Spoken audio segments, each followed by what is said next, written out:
Good morning students. Techno शिक्षा आज आपके लिए आपकी क्लास 12th की हिस्ट्री का चैप्टर 3 का थर्ड पार्ट लेके आया है। उम्मीद है पहले 2 पार्ट आपने अच्छे से देखे होंगे और समझ आए होंगे। इस पार्ट के लास्ट में भी मैं कुछ क्वेश्चंस आपको दूंगा, उन्हें सॉल्व करें और पेपर में अपने मार्क्स बढ़ाने के लिए मेहनत शुरू कर दें। ठीक है, और अगर कोई प्रॉब्लम है कमेंट्स में आप मुझसे पूछ सकते हैं। तो शुरू करते हैं आज आपकी हिस्ट्री का थर्ड चैप्टर का थर्ड पार्ट। और अगर आपने अभी तक इस चैनल को सब्सक्राइब नहीं किया है तो प्लीज़ इसे पहले सब्सक्राइब करो और इसके पास जो बेल आइकन है उसको भी प्रेस करना न भूलना। ठीक है, तो शुरू करते हैं थर्ड चैप्टर, जिसका मैंने कहा नया नाम है सोशल हिस्ट्रीज यूजिंग द महाभारता। पहले इसका नाम होता था किनशिप, कास्ट एंड क्लास, बंधुत्व, जाति तथा वर्ग। ठीक है, इसमें 600 ईसा पूर्व से लेकर 600 ईस्वी का सामाजिक इतिहास बताया गया है। जैसे कि पहला जो हमारा इससे पहले वाला दूसरा पार्ट था उसमें हमने 600 ईसा पूर्व से 600 ईस्वी का राजनीतिक और आर्थिक इतिहास जाना था। ठीक है, तो महाभारत का यूज करके इसमें आपको सोशल हिस्ट्री बताई हुई है इस पार्ट में। ये चित्र महाभारत का आप सभी लोग जानते हैं, ये आपको दिखाई दे रहा है कौन? अभिमन्यु। ठीक है, चलिए शुरू करते हैं सोशल हिस्ट्रीज यूजिंग द महाभारता। और इसमें अभी तक हम 2 पार्ट कर चुके हैं, मैंने कहा था। तो पहला इसमें जो पार्ट था उसमें हमने पहला टॉपिक पढ़ा था महाभारत का समालोचनात्मक संस्करण। ठीक है, क्रिटिकल एडिशन बताया था इसमें आपको कैसे उसका 1919 में एडिशन शुरू हुआ था। ठीक है, आपने अच्छी तरह देखा था। फिर उसके बाद हमने पढ़ा था kinship and marriage, many rules and varied practices.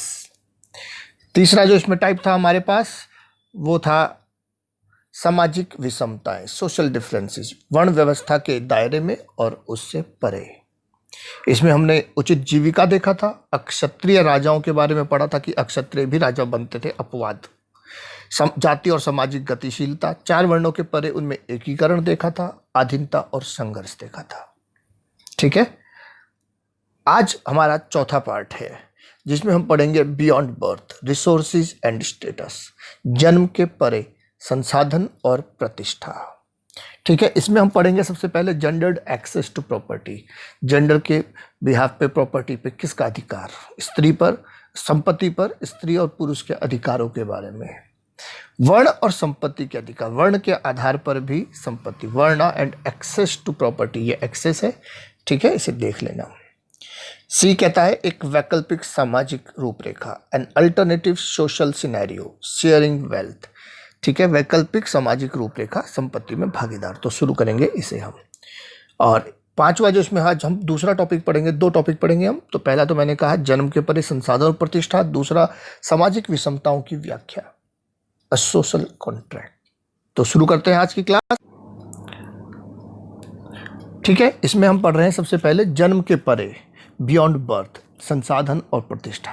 कहता है आर्थिक संबंधों के अध्ययन से यह पता लगा कि दास, भूमिहीन, खेतीहर मजदूर, शिकारी, मछुआरे, पशुपालक, किसान और ग्राम मुखिया, शिल्पकार, वणिक और राजा आदि सभी का सामाजिक स्थान इस बात पर निर्भर था कि आर्थिक संसाधनों पर उनका नियंत्रण कैसा है। जिसका आर्थिक संसाधनों पर नियंत्रण अधिक होगा समाज में उसका स्थान ऊपर होगा। आज भी आप देखते हैं जो संपन्न व्यक्ति होता है उसका स्थान अलग होता है समाज में, है ना। तो वही बात ये कहता है कि उसका आर्थिक संसाधनों पर नियंत्रण कैसा है, इसी के बिहार पे उसका सामाजिक स्थान डिसाइड होता था। सोशल स्टेटस डिपेंड कर रहा है किस पर? इकोनॉमिक रिसोर्सेज पे किसकी पकड़ ज़्यादा है, किसके पास इकोनॉमिक रिसोर्सेज ज़्यादा है। इसमें हम देखेंगे ये जो द्यूत क्रीड़ा का चित्र देख रहे हैं आप, कौरव और पांडवों के बीच द्यूत क्रीड़ा हुई थी। ठीक है, उसके बारे में हम जानेंगे। कहता है संपत्ति पर स्त्री और पुरुष के भिन्न अधिकार, जेंडर्ड एक्सेस टू प्रॉपर्टी। कहता है according to Mahabharata long drawn rivalry between the Kauravas and Pandavas, कौरवों और पांडवों के बीच लंबे समय से प्रतिस्पर्धा चल रही थी। फिर क्या होता है?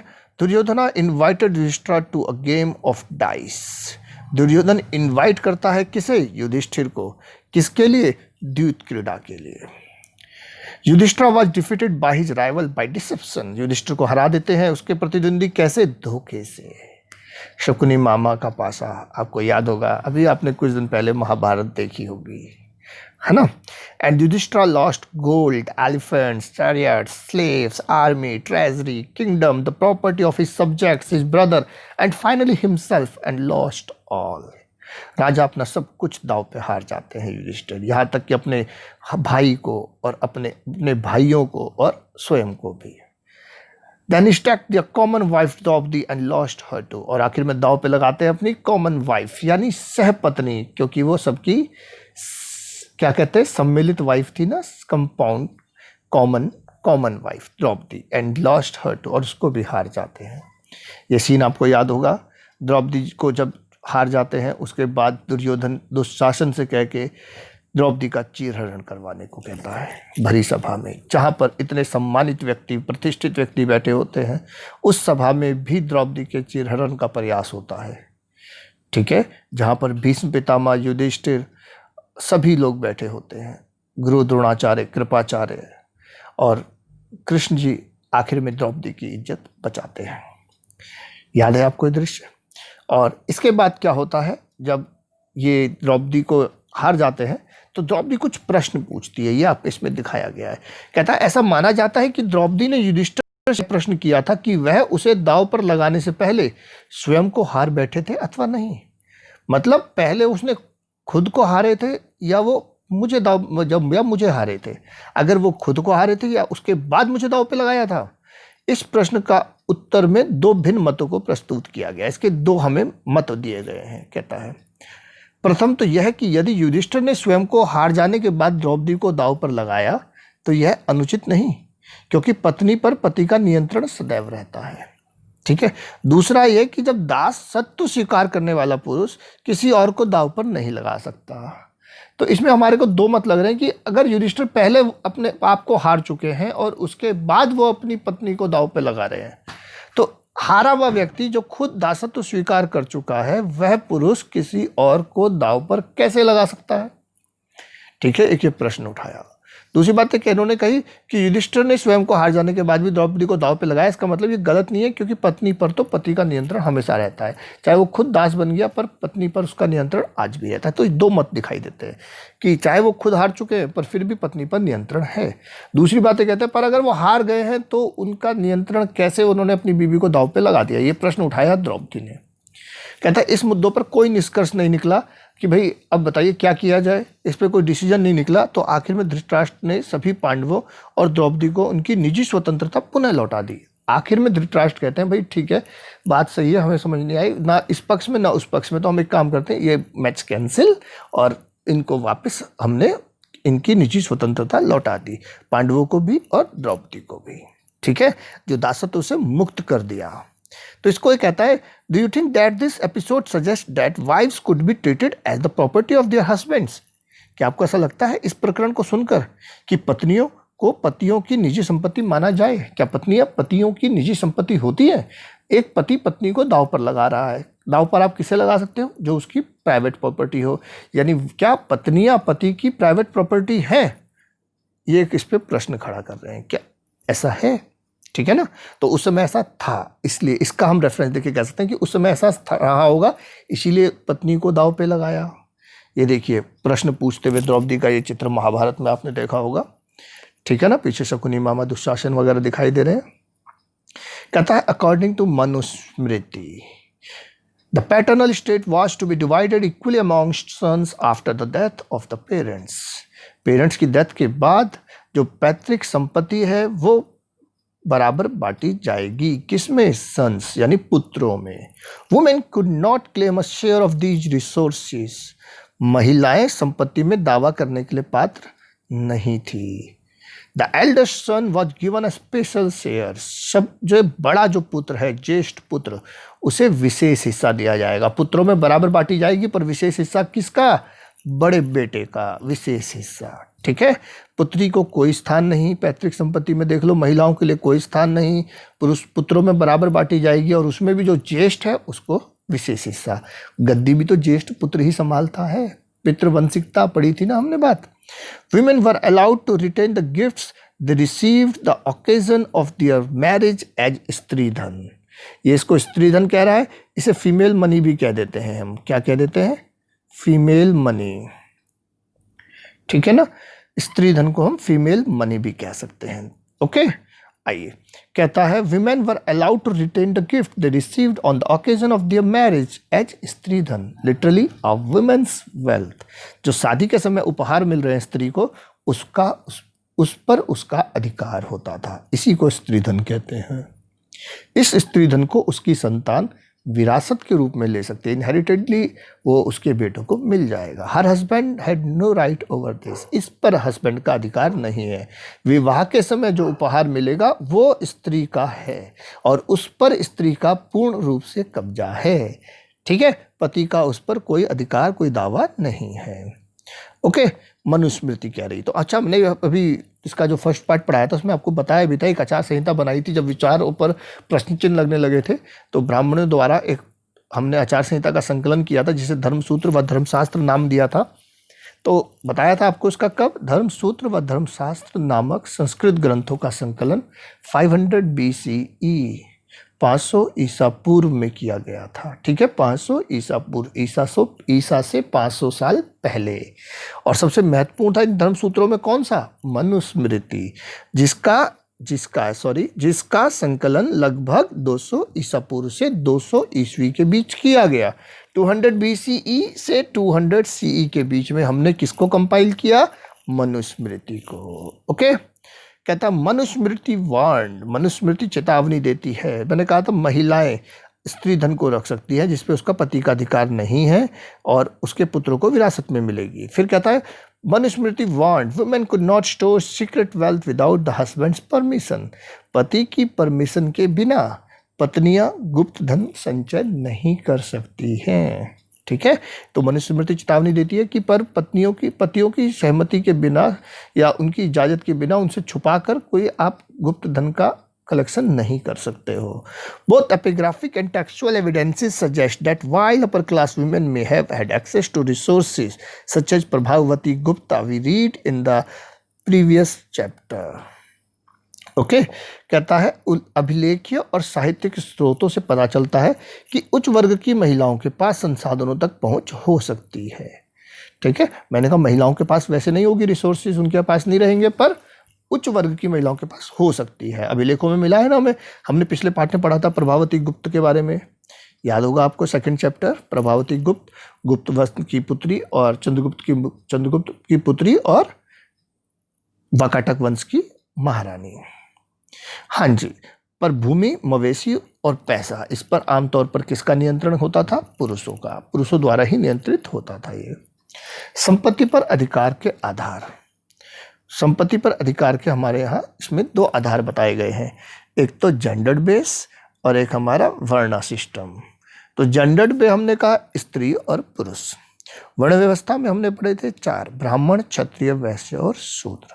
तो संपत्ति पर अधिकार किसका कैसा रहेगा, लैंगिक में किसका रहेगा, वर्ण व्यवस्था में किसका रहेगा, इसको हम पढ़ते हैं। सबसे पहले हम देखते हैं लिंग के आधार पर। कहता for man the Manusmriti declares there are 7 means of acquiring wealth. पुरुषों के लिए धन अर्जित यानी कमाने के लिए 7 तरीके बताए हैं। इनहेरिटेंस, या तो विरासत में मिल जाए, फाइंडिंग, कहीं खोज के मिले, परचेज, कहीं खरीद के, कनकेस्ट यानी कहीं जीत करके, इन्वेस्टमेंट करके, वर्क से, या an acceptance of gift from good peoples यानी सज्जनों से कुछ गिफ्ट लेकर। और स्त्रियों के लिए कितने तरीके बताए हैं? 6। मैंने कहा पुरुषों के 7 तरीके बताए हैं, विरासत, खोज, खरीद, विजित करके, निवेश, कार्य द्वारा और सज्जनों द्वारा दी गई भेंट को स्वीकार करके। और स्त्रियों द्वारा 6 तरीके हैं संपत्ति अर्जित करने के, जिसे वो स्त्री धन कहता है। पहला, वैवाहिक अग्नि के सामने तथा वधूगमन के समय, ठीक है, जो भेंट मिल रही है वो स्नेह के प्रतीक के रूप में मिली भेंट, कोई गिफ्ट मिल रहा है स्नेह के रूप में, भाई द्वारा दिया गया उपहार, माता पिता द्वारा दिए गए उपहार, परवर्ती काल में मिले उपहार और अनुरागी पति द्वारा दिए गए उपहार। तो स्त्रियों के लिए 6 तरीके बताए हैं धन अर्जन के, और पुरुषों के लिए बताए हैं 7 तरीके कि किस तरह धन अर्जित कर सकते हैं, ठीक है। इसके बाद आते हैं, मैंने कहा संपत्ति पर अधिकार के आधार, लैंगिक आधार पर और वर्ण व्यवस्था के आधार पर। कहता है वर्णा एंड एक्सेस टू प्रॉपर्टी, वर्णों की प्रॉपर्टी में कैसे एक्सेस है। वर्णास आपने पढ़े थे 4, Brahmans, Kshatriyas, Vaishyas and Shudras. Brahmans priest and teachers का काम करते थे, क्षत्रिय मैंने कहा था king and warriors, Vaishyas agriculturist and merchants, और शूद्रास का काम था इन तीनों वर्गों का सेवा करना, लेबर करना। ठीक है। वर्ण और संपत्ति के अधिकार।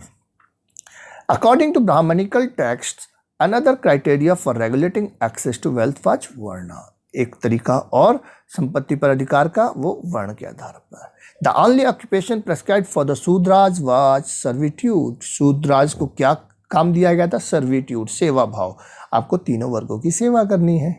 While a variety of occupations were listed for man of the first 3 varnas, पहले 3 वर्णों के लिए अलग अलग कामों की वैरायटी थी, लिस्ट थी। The wealthiest people would have been the Brahmins and Kshatriyas. Brahmins and Kshatriyas में wealthiest people होते थे। ठीक है। सबसे धनी कौन होते थे? ब्राह्मण और क्षत्रिय। This fact was somewhat matched by social reality. कहीं कहीं ये वास्तविकता से मेल खाता है, कहीं कहीं। The priest and king are generally shown to be rich. Priest को और किंग्स को जनरली अमीर दिखाया गया है। Though there are occasional depictions of the poor brahmanas. कहता है पर कहीं कहीं पर ब्राह्मणों का भी चित्रण मिलता है, गरीब ब्राह्मण। ठीक है। कहता है कभी कभी गरीब ब्राह्मण का भी चित्रण मिलता है। जैसे सुना होगा आपने सुदामा, सुदामा एक गरीब ब्राह्मण की कहानी सुनी है। ऐसे ही बहुत सारी कहानियों में गरीब ब्राह्मणों का वर्णन मिलता है इतिहास में। तो हम ये कह सकते हैं कि ज़्यादातर प्रीस्ट एंड क्षत्रियास कौन होते थे? रिच होते थे, पर कभी कभी गरीब ब्राह्मण का भी वर्णन मिलता है। देखिए सुदामा का कृष्ण पैर धोते हुए आपने एक वर्णन सुना भी होगा कथाओं में, कहानियों में। ठीक है। कहता है ब्राह्मण परंपराओं के अतिरिक्त अन्य परंपराओं ने वर्ण व्यवस्था की आलोचना प्रस्तुत की। ब्राह्मण जो व्यवस्था परंपराएं थी इसमें तो वर्ण व्यवस्था को पेश किया गया था, पर इसके अलावा जो समाज में और परंपराएं चल रही थी वो इस वर्ण व्यवस्था की क्या करती हैं? आलोचना। इसको क्या करती हैं? गलत साबित करती हैं। जैसे Buddhism recognise that division of society is prevalent in society but they are not considered natural और परमानेंट। कहता बुद्धिवाद ने माना कि समाज में समाज का विभाजन है। ठीक है। समाज में समाज का विभाजन तो है, बुद्धिवाद मान रहा है, लेकिन इन्हें प्राकृतिक या स्थायी नहीं माना। ये प्राकृतिक नहीं है, स्थायी नहीं है, ये कहता है बुद्धिज्म। ठीक है। बौद्ध धर्म ने जन्म के आधार पर सामाजिक प्रतिष्ठा को अस्वीकार किया। बौद्ध धर्म जो था जन्म के आधार पर समाज में किसी की प्रतिष्ठा तय हो रही है, इसे गलत मानता है। ठीक है। जन्म से किसी को आप ऊपर और नीचे नहीं मान सकते। तो ये बुद्धवाद ने जातिवाद का, वर्ण व्यवस्था का विरोध किया। एक इसमें आपकी किताब में दिया हुआ है एक धनाढ्य शूद्र, वेल्थी शूद्र। कहता है यह कहानी पाली भाषा के बौद्ध ग्रंथ मध्यम निकाय, बौद्ध ग्रंथ है एक, पाली भाषा में लिखा गया जिसका नाम है मध्यम निकाय, इससे एक कहानी ली हुई है जो एक राजा अवंतीपुत्र और बुद्ध के अनुयायी कच्चन के बीच हुए संवाद का हिस्सा है। यह कहानी बिल्कुल सत्य तो नहीं है, पर बौद्ध के वर्ण रवैये, उनका क्या सोच है उस चीज़ को दिखाती है कि वर्णों के खिलाफ, वर्णों के बारे में उनके क्या विचार थे। तो कहता अवंतीपुर ने कच्चन से पूछा कि ब्राह्मणों के इस मत के बारे में उनकी क्या राय है कि वे सर्वश्रेष्ठ हैं और अन्य जातियां निम्न कोटि की है। ब्राह्मण का वर्ण शुभ्र है और अन्य जातियां काली हैं। केवल ब्राह्मण पवित्र है और अन्य नहीं। ब्राह्मण ब्रह्मा के पुत्र है, ब्रह्मा के मुख से जन्मे हैं, उनसे ही रचित है तथा ब्रह्मा के वंशज हैं। तो कच्चन ने कहा क्या यदि शूद्र धनी होता, दूसरा शूद्र अथवा क्षत्रिय या फिर ब्राह्मण अथवा वैश्य उससे विनीत स्वर में बात करता? अगर शूद्र भी धनी होगा तो बाकी क्या उससे विनीत स्वर में बात करेंगे, पोलाइटली बात करेंगे? सीधी बात है, जो धनी होगा उससे दूसरा आदमी पोलाइटली ही बात करता है। गरीब आदमी को ही तो लताड़ के बात की जाती है ना। तो यही बात यहाँ पर वो कहते हैं बौद्ध। तो कहता है अवंतीपुत्र ने प्रत्युत्तर में कहा कि यदि शूद्र के पास धन अथवा अनाज, स्वर्ण या फिर रजत होती, वह दूसरे शूद्र को अपने आज्ञाकारी सेवक के रूप में प्राप्त कर सकता था। अगर उसके पास संपत्ति है, पैसा है, अनाज है, तो वो दूसरे शूद्र को अपने यहाँ क्या रख लेता?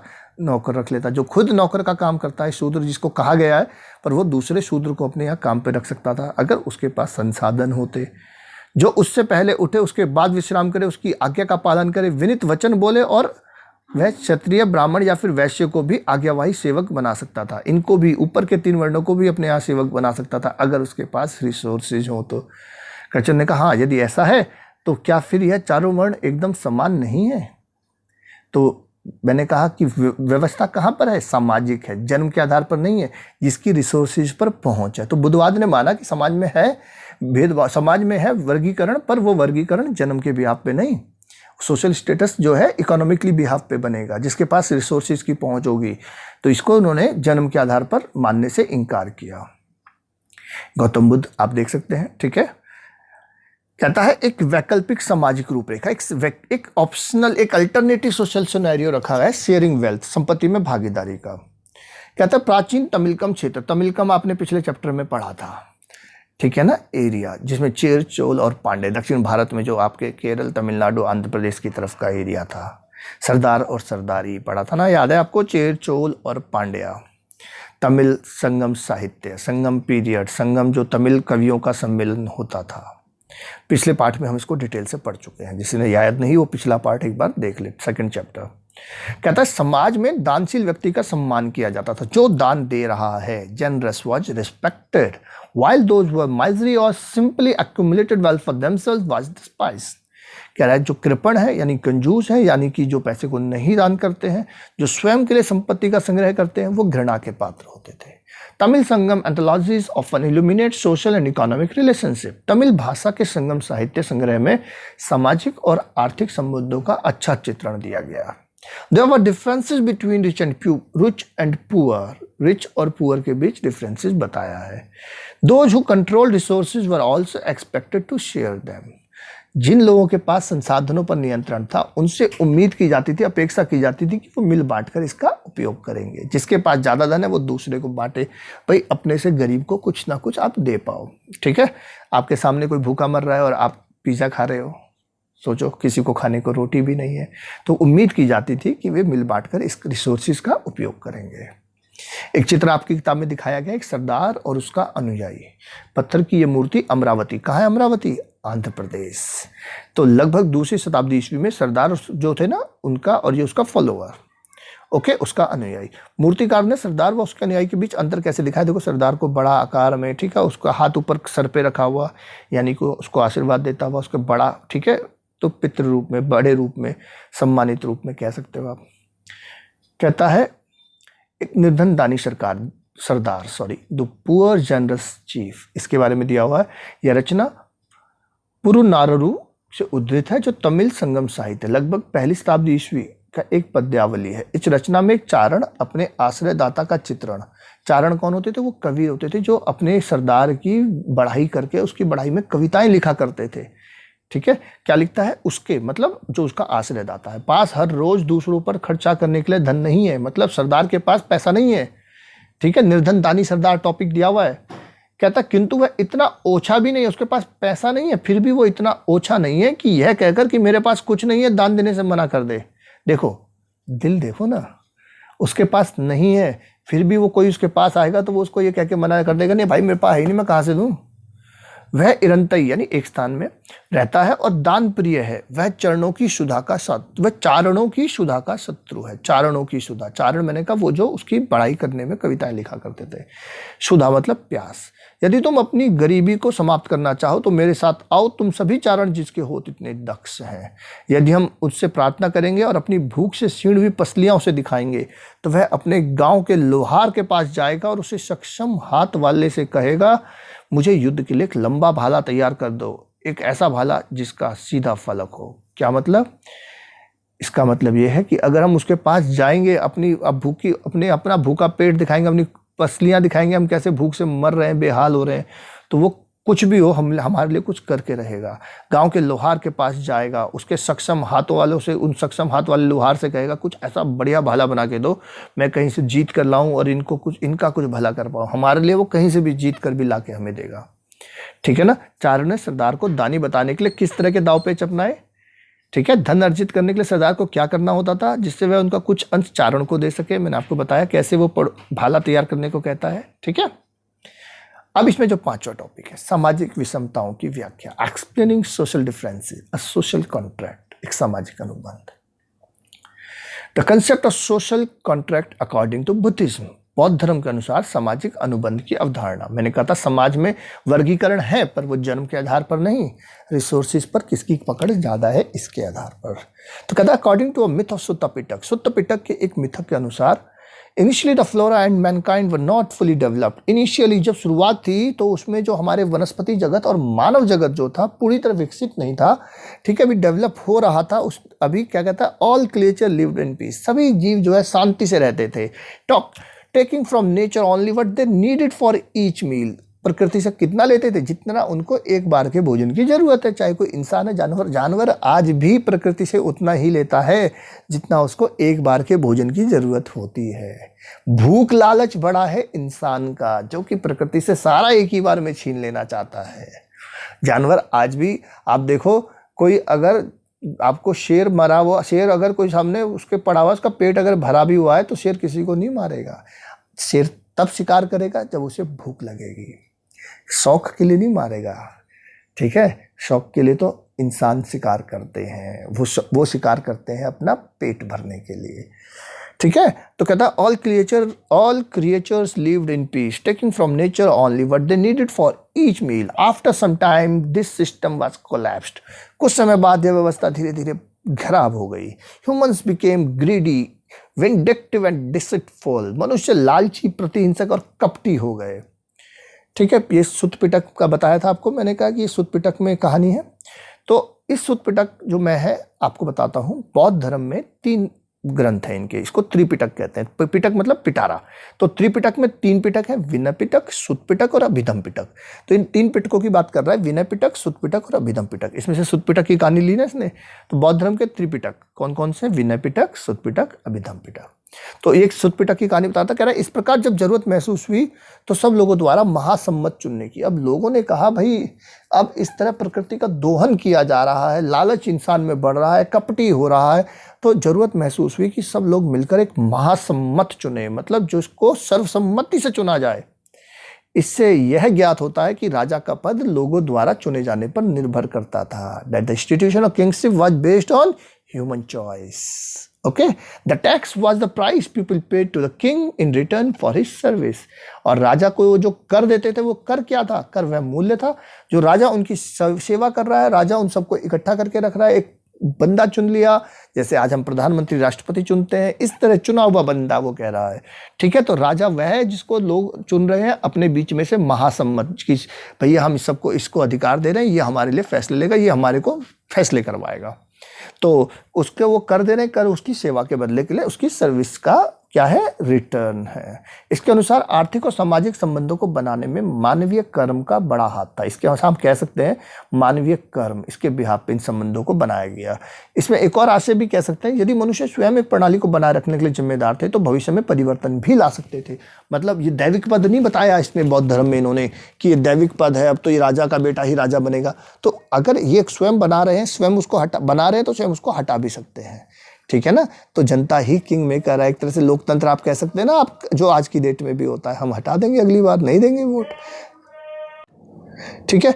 चलिए अब इसमें अब हम आपको क्वेश्चन आयर दे रहे हैं। ये चैप्टर हमने पढ़ा, 2 टॉपिक इसके, चौथा और 5वां पार्ट आज हमने पढ़े, ठीक है। जन्म के पहले संसाधन और प्रतिष्ठा और सामाजिक विषमताओं की व्याख्या।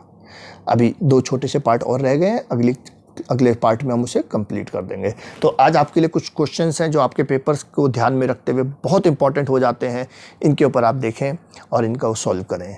कहता मनुष्य मृत्यु में माता पिता की मृत्यु के बाद कौन संपत्ति में विशेष भाग का अधिकारी था। किसको मिलता था विशेष भाग, बताया था, अभी मैंने जेंडर्ड बेस बताए थे ना, बताइए। कहता in ancient times an example of the right of the women to process property is found. प्राचीन काल में निम्न महिला के संपत्ति पर अधिकार होने का उदाहरण मिल रहा है। कौन सी महिला के पास हमने देखा संपत्ति थी और वो दान भी देती है, पढ़ा था ना आपने पिछले चैप्टर में भी। When was Manusmriti compiled, Manusmriti का संकलन कब हुआ, ये मैंने तीसरे चैप्टर के फर्स्ट पार्ट में भी कराया था और इस पार्ट में भी कराया है। धर्म सूत्र और धर्मशास्त्र का संकलन किस काल में हुआ, वो किस पीरियड में संकलित किए गए, ये भी मैंने आपको कराया है। मनुस्मृति के अनुसार स्त्रियों को संपत्ति अर्जित करने के लिए कितने प्रकार बताए, कितने प्रकार से महिलाएं संपत्ति को अर्जित कर सकती है और कितने प्रकार से पुरुष संपत्ति को अर्जित कर सकते हैं। दोनों क्वेश्चंस आपको ये दिए हुए। फिर कहता है वर्ण व्यवस्था वाले समाज में चंडालों के लिए निम्न में से क्या कर्तव्य नहीं थे। क्या चंडालों के क्या कर्तव्य नहीं थे, क्या उनको नहीं करना था? उन्हें गांव के बाहर रहना पड़ता था, वे रात्रि में गांव में चल फिर सकते थे, या उन्हें लावारी समूह का अंतिम संस्कार करना पड़ता था? इनमें से कौन सा उसका कर्तव्य नहीं था, आपको ये बताना है। या इन सब में यही सब थे तो आप लगाओगे। उपयुक्त में से कोई नहीं, आपको क्या आंसर लगाना है, आप देखें कौन सा उनका कर्तव्य नहीं था। नहीं पे ध्यान दें, हम इस नहीं वर्ड की वजह से गड़बड़ कर जाते हैं। स्त्री को विवाह के समय मिले उपहारों को क्या कहते थे हम? ठीक है, gift the women received at the time of marriage. According to the Brahmanical text, what was the basis of the right to property? किस किस आधार पर मैंने कहा प्रॉपर्टी के राइट बताए गए हैं? According to Manusmriti, how the property was to be divided after the death of the parents. Manusmriti के अनुसार माता पिता की मृत्यु के बाद संपत्ति का बंटवारा किस प्रकार होना था, ये भी हमने पढ़ा था। संपत्ति का क्या होना था? पुत्रों में बराबर बांटी जाएगी, ज्येष्ठ पुत्र का विशेष भाग होगा, पुत्रियों को नहीं मिलेगा। कई सारे टाइप बताए थे ना इसके प्रकार, आप उन्हें करें सब। ठीक है, स्त्री और पुरुष किस प्रकार धन अर्जित कर सकते थे, इसकी तुलना कीजिए और अंतर भी स्पष्ट कीजिए। कंपेयर भी करो और उसको क्लेरिफाई भी करो। स्त्री और पुरुष सबका अलग अलग तरीका था, बताया था कितने किसके प्रकार हैं। इस प्रकार आज का चैप्टर का तीसरा पार्ट हम खत्म करते हैं। जल्दी ही चौथा और इसका आखिरी पार्ट लेके आएंगे। तब तक के लिए आप इन तीनों पार्ट्स को अच्छी तरह देखें, समझें और अपने एग्जाम्स की तैयारी को मजबूती के साथ करें। चलिए भाई, विश यू गुड लक।